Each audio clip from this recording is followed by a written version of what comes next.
So before I start this video, एक सवाल है मेरा आप सबके लिए। आप यहां पर देखिए 2 लाइंस है, बस एक छोटे से सवाल का जवाब दीजिए कि कौन सी लाइन आपको बड़ी लग रही है। आप कहेंगे सर ये पूछने की बात है, ऑब्वियसली नीचे वाली बड़ी है। बड़ी है आपके दिमाग ने बोला, अभी भी बड़ी लग रही है ना, but I will just prove this because मैंने आप लोगों के लाइंस इसीलिए ड्रॉ करी थी कि मैं आपको दिखा पाऊं कि ये जो लाइंस हैं ये एग्जैक्टली सेम है।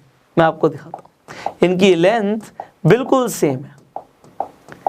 ये देखिए, तो इनकी लेंथ बिल्कुल सेम थी, बट आपको ऐसा क्यों लगा कि नीचे वाली लाइन बड़ी है? आज आप ह्यूमन साइकोलॉजी सीखने वाले हैं एंड ये ह्यूमन साइकोलॉजी आपकी लाइफ में भी काम आएगी और शेयर मार्केट में भी काम आएगी और आपको पता लगेगा लोग गलतियां क्यों करते हैं। तो इस फिनोमिनन को बोलते हैं मेंटल ह्यूरिस्टिक्स। अब ये जो मेंटल ह्यूरिस्टिक्स है ये आपके लिए ज्यादातर टाइम ठीक नहीं होता, बिकॉज इसका मतलब ये है कि आपका माइंड इंफॉर्मेशन प्रोसेस करने के लिए ज्यादा टाइम नहीं लगाना चाहता। वो एक बार में देखता है, तुरंत जज करता है। जैसे ही मैंने बोला कि कौन सी लाइन बड़ी है, आपके माइंड ने यहाँ पे कोई भी ऐसे लाइंस ड्रॉ नहीं करी कि आपको लगे कि वो बराबर भी हो सकती है। बस एक बार में जजमेंट पास कर दिया ऊपर से देख के कि जो नीचे वाली लाइन है वही बड़ी है। नाउ ये लोग शेयर मार्केट में कैसे अपने लिए एडवर्सली यूज करते हैं वो मैं आपको बताता हूं।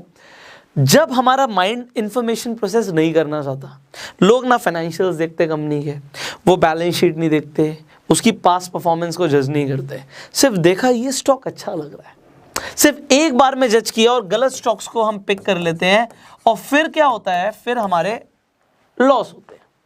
हम टेक्निकल एनालिसिस के लिए टाइम नहीं निकालते क्योंकि उसमें माइंड को इंफॉर्मेशन को प्रोसेस करना पड़ेगा, वो टायरिंग प्रोसेस है दिमाग के लिए। तो क्योंकि आप दिमाग नहीं लगाएंगे, टाइम नहीं लगाएंगे, आप तो कंडीशन आपकी गलती नहीं है, आपका दिमाग कंडीशनड है कि उसने टाइम नहीं लगाना। बट अब आपको पता है कि अगर हमसे गलती हो सकती है तो हमें वो गलती नहीं करनी है। यहां से हम नेक्स्ट फिनोमिनन की तरफ आ जाते हैं जिसे हम बोलते हैं संक कॉस्ट फैलेसी। अब इसका मतलब क्या है? अब मैं आपको एक एग्जाम्पल देता हूं, जरा अपने लिए सोचिए। आप अपने घर से कहीं 200-300 किलोमीटर दूर जा रहे हैं। अब रास्ते में आपको भूख लगती है, आप गाड़ी चला रहे हैं। अब आप गाड़ी चला रहे हैं, आपको भूख लगती है तो आप एक टेक अवे रेस्टोरेंट पे रुक जाते हैं। फॉर एग्जांपल आप मैकडॉनल्ड्स पे रुक जाते हैं। अब वहां पे आप अपना फेवरेट बर्गर ऑर्डर करते हैं। आप बोलते हैं भाई मील बना दो, आप फ्रेंच फ्राइज भी डाल दो, कोक भी डाल दो बड़ी वाली, और आपको मील बना के वहाँ पे मिल जाती है। अपनी मील उठाते हैं, आप गाड़ी में रखते हैं, गाड़ी चला रहे होते हैं। अब जब गाड़ी चला रहे होते हैं आप कोक उठाते हैं, कोक पीते हैं।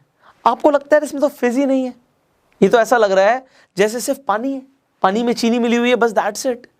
आपको कोक का फ्लेवर नहीं आ रहा, ठीक है। उसके बाद आप फ्रेंच फ्राइज पे हाथ डालते हो, आपको लगता है ये तो सीले हुए हैं, ये तो क्रिस्पी है ही नहीं बिल्कुल भी। तो आपको लगता है चलो ये भी सीले हुए हैं, बर्गर तो ठीक होगा। आप बर्गर उठाते हैं। अब जब आप बर्गर उठाते हैं आपको लगता है यार ऐसा लग रहा है जैसे ये रखा हुआ है, तो आपको उतना मज़ा नहीं आता, उतना टेस्ट नहीं आता, उतना क्रिस्पीनेस नहीं आता। अब आप क्या करेंगे? मेरा सवाल है आपसे, आप क्या करेंगे? आपने 500 रुपये दिए हुए हैं, पीने को पी सकते हैं, कोक चल जाएगा, फ्रेंच फ्राइज भी खा सकते हैं, बस क्रिस्पी नहीं है, और आपने बर्गर लिया हुआ है, इतना बढ़िया नहीं लग रहा बट आप फिर भी खा सकते हैं। आप क्या करेंगे? ज़्यादातर लोग उसे फेंकेंगे नहीं, they will not throw that food away. वो कहेंगे भैया 500 रुपये दिए हैं, खाएंगे तो यही। और लोग क्योंकि खाते हैं उन्हें ऐसा लगता है भैया अब तो पैसे चले गए हैं ना, पैसा तो डूब चुका है, अब क्या करें? अब इसे फेंकना नहीं है, विल यूटिलाइज इट। एक और एग्जांपल मान लीजिए, आप एक मूवी थिएटर में जाते हैं, आपकी वो फेवरेट मूवी नहीं है, आप अंदर बैठ गए, अपनी फैमिली के साथ बैठे हुए हैं, आपने सबकी टिकट्स दी हुई थी। अब मूवी देखते हो, आप कहते हैं यार ये क्या घटिया मूवी है, ना कोई स्टोरी है, ना मजा आ रहा है, बिल्कुल बोरिंग। आप क्या करोगे? उठ के आ जाओगे बीच में से? आप कहोगे सर नहीं आएंगे। क्यों नहीं आएंगे? क्योंकि आपके दिमाग को ऐसा सिग्नल मिला हुआ है भैया पैसे खर्च करे हुए हैं। आपका दिमाग बोल रहा है भैया पैसे खर्च करे हुए हैं तो 3 घंटे चाहे भैया एसी की हवा लेके आए बट हम बैठेंगे यहीं पे। उसके बाद चाहे 2 गालियां दें क्या बेकार मूवी थी, बट फिर भी आप बीच में से उठ के नहीं आओगे। पैसा डूब गया बट फिर भी आप लोग लगे पड़े रहते हो। एंड यही होता है शेयर मार्केट में। हम शेयर्स खरीद लेते हैं ऐसी कंपनीज के जिसमें हमें नुकसान हो रहा होता है, लॉस हो रहा होता है। बट लॉस हो रहा है तो फिर हम और सहते हैं। क्यों सहते हैं, मैं इसका एग्जाम्पल और दे देता हूँ आपको समझ आ जाएगा। आपका लॉस हो रहा है, जिन शेयर्स में आपको प्रॉफिट होता है ना, आप उसके लिए रुकते नहीं।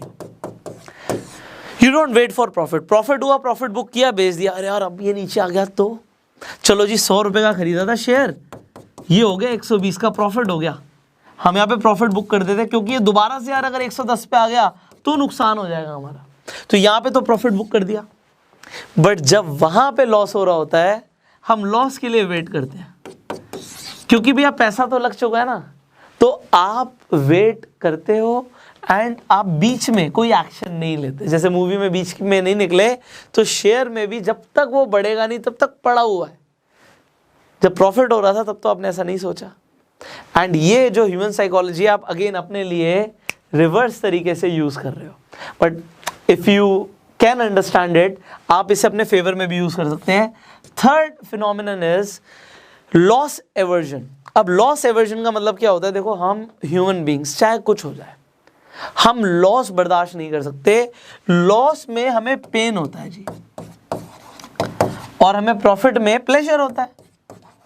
प्रॉफिट होती है तो हमें खुशी होती है, भैया प्रॉफिट हुआ है हमें। बट मैं आपको बता दूं, प्रॉफिट होने पे आपको अगर 1 गुना खुशी होती है, 1x खुशी होती है, तो लॉस होने पे आपको उसका 3 गुना पेन होता है। होता है नहीं होता, नीचे कमेंट में बता सकते हो। डेफिनेटली होता है। जब लॉस होता है ना, दिमाग को बहुत बुरा लगता है कि भैया मेरा लॉस हो गया। अब इस लॉस को प्रोटेक्ट करने के लिए लोग क्या करते हैं, लेट मी टेल यू। लोग क्या करते हैं, मान लो अगेन एक शेयर खरीदा 100 रुपए के प्राइस पे, अब वो घट गया, वो हो गया 95 का, चलो लॉस हो रहा है। अब इसकी कितनी भी क्वांटिटी खरीद रखी है, मान लो 1000 क्वांटिटी खरीद रखी है, तो अब यहाँ पे 1 लाख रुपए डाला था, वो 95,000 रुपीज़ हो गया, लॉस हो गया 5,000 रुपये का। लोग क्या कहेंगे, लोग दिमाग में सोचते हैं यार 5,000 का लॉस हो गया, लॉस को तो प्रिवेंट करना है, तो एक काम करते हैं, पैसा और पड़ा हुआ है 95,000 में अगेन 1000 शेयर खरीद लेते हैं। सो जो हमारी एवरेज है वो बढ़ जाएगी। इसका मतलब है कि 100 रुपये की एवरेज नहीं रहेगी, जो भी आ जाएगी आपकी 97.5 की, जो भी आपकी एवरेज आ जाएगी, तो एवरेज आउट हो जाएगा। इसका मतलब ये है कि अगर शेयर अब 98 तक भी पहुंच गया तो भी हमारा प्रॉफिट हो जाएगा। अब नहीं हुआ, मान लेते हैं यहाँ से 90 पे चला गया शेयर, तो अगर थोड़े बहुत और पैसे पड़े हुए हैं तो फिर भी हमने और खरीद लिया कि अब हमारी एवरेज आउट हो जाए, हमारी 95 के आसपास या 96 पे आ जाए हमारा, तो अगर वो 96 97 पे भी चला जाएगा तो मैं लॉस बुक नहीं करूंगा, मैं प्रॉफिट बुक करके निकलूंगा। आपको जिस शेयर में लॉस हो रहा था उसमें आप लगातार पैसे लगाते चले गए, लगातार पैसे लगाते चले गए, और जिसमें प्रॉफिट होता उसमें नहीं करते। अरे 100 पे खरीदा था, 120 का हो गया, अब थोड़ी खरीदूंगा यार, अब तो काफी बढ़ चुका है। बट जब वो डूब रहा था तो लगातार पैसा लगता जा रहा है, इसे बोलते हैं लॉस एवर्जन। आप इसे ना सिर्फ शेयर मार्केट में, इन फिनोमिनन्स को आप अपनी डेली लाइफ में भी देख सकते हो, यू डू इट। बट अब अगर आपको ह्यूमन साइकोलॉजिकल प्रिंसिपल समझ आ चुके हैं तो शायद अब आप आगे अपना लॉस बुक ना करो।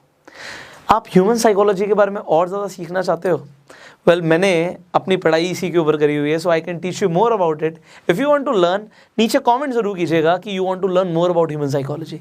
वीडियो अच्छी लगी जल्दी से लाइक कर दीजिए, शेयर जरूर कीजिएगा जिससे और लोगों तक भी ये कमाल की इन्फॉर्मेशन पहुंचे।